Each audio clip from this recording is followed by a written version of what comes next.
Hi friends, இன்றைக்கி நம்ம பார்க்குறது 2024 பாரிஸ் ஒலிம்பிக்ஸில் டே 1 ரிசல்ட் பற்றி தான்.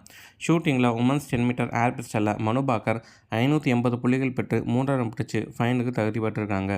மற்றொரு வீராங்கனையான ரிதம் சங்வான் 5 ரன் பிடிச்சி ஃபைனலுக்கு தகுதி பெற தவறிட்டாங்க.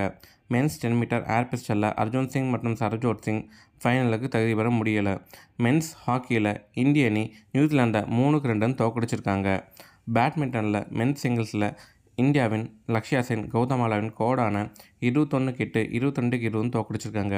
மென்ஸ் டபுள்ஸில் சாத்விக் மற்றும் சிராக் கூட்டணி பிரான்ஸ் ஜோடிகளான கார்வி மற்றும் லேபர் ஜோடியை 21-17 21-14 தோற்கடிச்சிருக்காங்க. உமன்ஸ் டபுள்ஸில் தனிஷா காஸ்ட்ரோ மற்றும் அஸ்வினி பொன்னப்பா ஜோடி கொரிய ஜோடிகிட்ட நேர் செட்டில் தோற்றுருக்காங்க. பாக்ஸிங்கில் பெண்களுக்கான 54 கிலோ எடைப்பிரிவில் பிரீத்தி பவார் வியட்நாமின் ஊவை 5-0 தோற்கடிச்சிருக்காங்க. டேபிள் டென்னிஸில் மென்ஸ் சிங்கிள்ஸில் ஹர்பிக் தேசாய் ஜோனனின் ஞாமனை 4-0 தோற்கடிச்சிருக்காங்க.